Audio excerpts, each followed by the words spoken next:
Welcome Bilal Zakiani. Thank you so much for patiently listening to us, Bilal साहब.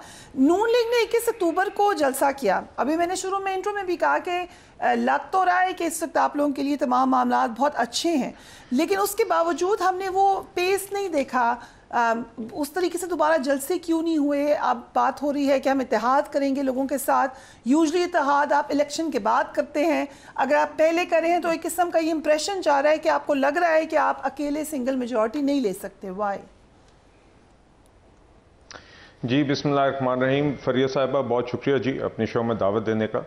देखिए, सबसे पहले तो मुझे खुशी हुई है कि आपने 21 अक्टूबर से इस सवाल का आगाज़ किया. 21 अक्टूबर हमारी मुल्क की पॉलिटिकल हिस्ट्री का और हमारी जमात का एक तारीख़ी दिन था, क्योंकि उस दिन पाकिस्तान की तारीख़ का सबसे बड़ा सियासी इज्तिमा हुआ था नवाज शरीफ साहब का इस्तकबाल करने के लिए. और उसकी वजह से आज हमारा कारकुन, हमारा वर्कर, हमारे ओहदेदार सब पुरजोश हैं. आवाम में हम देख रहे हैं, जो हम में से लोग जो हलकों में भी जाते हैं वहाँ पे एक जोश और जज्बा देख रहे हैं और एक उम्मीद देख रहे हैं.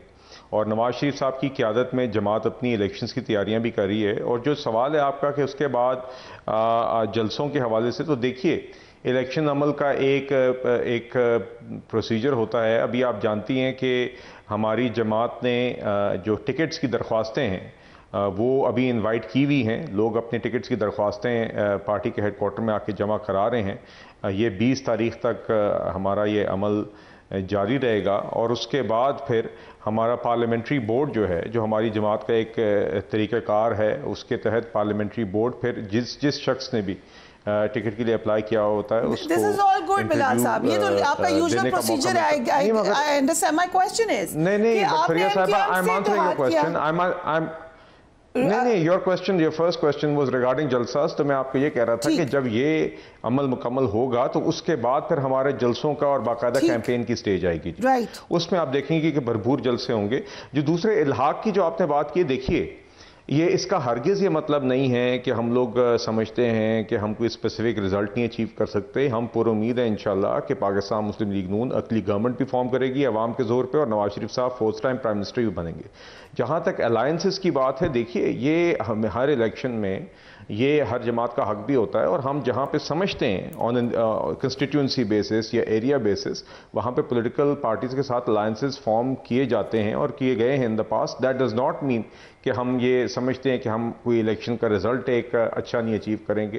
तो ये एक नेचुरल अमल है. या आप on a seat by seat basis कहीं पे अलायंसेस भी होती हैं, कहीं कोई कैंडिडेट्स की इंक्लूजन भी कंसिडर की जाती है. मगर बुनियादी तौर पे पंजाब में बिलखुसूस और अक्रॉस द कंट्री बहुत सारे हलकों में हमारे दीगर कैंडिडेट्स इंटरनली हैं जो कि कम्पीट कर रहे हैं टिकट्स के लिए, और सारे ही अहल हैं इलेक्शन लड़ने के लिए. तो ये सारी चीज़ें साथ साथ चलती हैं और ये अलायंस MQM के साथ भी इसी इलेक्टोरल प्रोसेस का एक हिस्सा है. सो आपने कहा कि कैंडिडेट्स आपके रेडी हैं, लेकिन इलेक्टेबल्स के ऊपर बात क्यों आई फिर? अगर PMLN is the most popular party right now, तो फिर तो आपको अपने कैंडिडेट्स को प्रेफर करना चाहिए बजाय इलेक्टेबल्स की तरफ जाने के.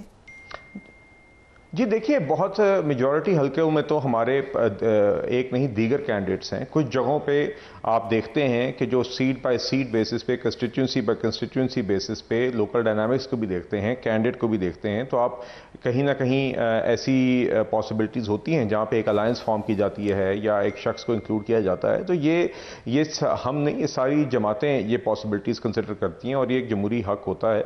तो वो हम एक्सरसाइज कर रहे हैं. मगर देखिए, इन मेजॉरिटी ऑफ द कंस्टिट्यूंसीज हमारे पास ना सिर्फ कैंडिडेट्स हैं बल्कि काफ़ी कैंडिडेट्स हैं. और जमात ने बल्कि ये तय करना होगा इंटरव्यूज़ करके, हमारा जो मैंने आपको प्रोसेस अभी डिस्क्राइब किया उसके तहत, कि कहाँ पे सबसे अहल कैंडिडेट्स हैं जो कि सबसे बेहतरीन रिजल्ट भी दे सकते हैं, मगर साथ ही साथ पार्लियामेंट में भी अच्छी कॉन्ट्रीब्यूशन कर सकते हैं और अपने इलाके के लिए बेहतर खिदमत कर सकते हैं. सो इलेक्टेबल्स आर वेलकम. देखिए, there are people who are contestants who are an electoral and political reality in their constituency. और अगर वो हमारी जमात की कोई आइडियोलॉजी के साथ या उस इलाके की डायनामिक्स में हमारी उनके साथ कोई पॉसिबिलिटी बनती है, तो यकीनन वो पॉसिबिलिटी ओपन रखी जाती है. और वहाँ पे इस तरह के फैक्टर्स को देख के कुछ इंक्लूजन्स कंसिडर की जाती हैं. That's part and parcel of this process जी. But on a constituency and area basis ये बात पॉसिबिलिटी सब जमातें देखती हैं. हम भी वही राइट अपने एक्सरसाइज कर रही हैं. एंड MQM के साथ जो आपका इल्हाक हुआ है उसमें कराची की सीट एडजस्टमेंट है कि नहीं है? राना सनाउल्लाह साहब ने कहा कि है, MQM की तरफ से कहा गया कि ऐसा कुछ नहीं है। जी देखिए, अभी तो एक इन प्रिंसिपल आपने देखा कि एक इल्हाक हुआ और उसके बाद जो डिटेल्स हैं वो अभी थ्रैश आउट होंगी। अभी आप जैसे जानती हैं डिलिमिटेशन की भी प्रोसेस अभी फाइनलाइज होनी है कि इनिशियल डिलिमिटेशन आई है, उसके बाद अभी उसके ऊपर अपील्स चल रही हैं। तो जब वंस दैट हैपन्स और इलेक्शन का एक स्केड्यूल फाइनलाइज होगा तो ये जो इल्हाक है इसके अंदर दीगर चीज़ें वो डिस्कस होंगी और आपस में फाइनलाइज होंगी, जिसमें किस तरीके से इलेक्शन लड़ना है कराची में और दीगर सीट्स के ऊपर भी बातचीत उसका हिस्सा होगी। मगर अभी तो एक इनिशियल एक अलायंस फॉर्म हुई है और बाकी ये जो एक वर्किंग रिलेशनशिप और सिलेक्शन के हवाले से तय हुई है उसमें ये चीज़ें भी अंडर डिस्कशन आएंगी। But it is a bit premature to say at this stage कि कोई सीट एडजस्टमेंट हुई है या कोई फैसले इलेक्शन में आपके साथ MQM भी होगी as an ally and most probably BAP party भी होगी। जी देखिए, अभी तक तो आपके सामने MQM के साथ एक जो इलेक्टोरल अलायंस है वो आपके सामने है।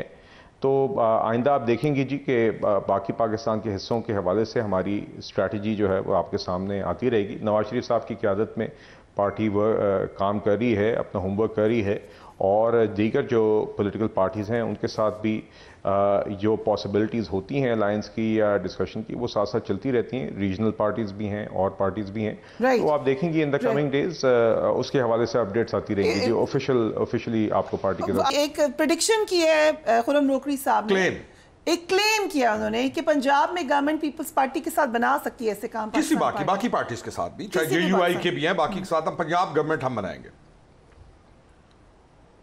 जी देखिए, ये अब जिस तरह रोकड़ी साहब ने खुद क्या कहा कि वो अब ये तो अब इनका एक राइट है बतौर सियासी जमात के, वो जो बात कहना चाहते हैं वो कहें। मैं तो इसमें बस यही कह सकता हूँ कि ये इनका राइट है। हम ये देख रहे हैं कि वफाक में भी और पंजाब में भी इंशाअल्लाह अवाम के ज़ोर के ऊपर पाकिस्तान मुस्लिम लीग नून हुकूमत बनाएगी और नवाज शरीफ साहब इस मुल्क के 4th टाइम इंशाअल्लाह मुंतखब प्राइम मिनिस्टर बनेंगे। और हमने जो पंजाब में पिछले 3 दहाइयों में और पाकिस्तान में जो हमारी जमात ने तरक्की की खिदमात दी हैं, अमन लाने की खिदमात दी हैं, उसको उस सफ़र को हम रिज्यूम करेंगे। बाकी देखिए, रोकड़ी साहब हैं, दीगर जमातें, उन सब का हक है कि वो आके अपनी बात करें, अपना एक जो उनका विजन है वो पेश करें और आगे जो वो समझते हैं कि जो उनका एक टारगेट है उसके बारे में बात करें।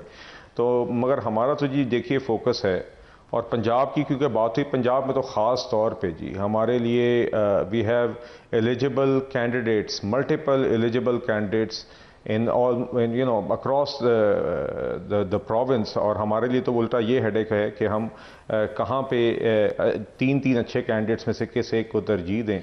तो ये एक जिसे कहते हैं गुड प्रॉब्लम टू है। तो हमारा फोकस अपनी आपके पास 70 सीट से ज़्यादा पर। They are thinking seriously on them. Seats तो डेफिनेटली ज्यादा पे ये करेंगे, लेकिन जिस सीट का इनका भी है, जैसे हम सोच रहे हैं कि हम 70-75 सीट्स का सोच रहे हैं सीरियसली कि ये हमने जीतनी है, इसी तरह ये भी सोच रहे हैं। ओके, मैं नेक्स्ट प्रोग्राम में आपसे ये पूछूंगी 70-75 will do a one on one on this. देखिए मैं हाजिर जी, क्या सब जल्दी से बात करें, आप तो गुड छोटा साहब जी। जी देखिए, बात ये हम इंशाल्लाह जी पहले भी पाकिस्तान की पिछली 3 दहाइयों की सबसे कामयाब इलेक्टोरल जमात हैं। हम पाकिस्तान में वफाकी इलेक्शंस भी जीतने में we been the most successful.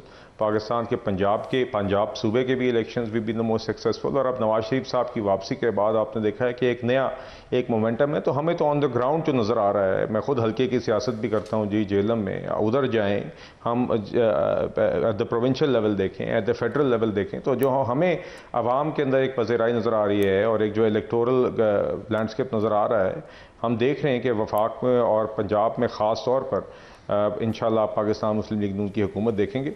बाकी हर जमात आए जी अपना विजन पेश करे, उनका हक।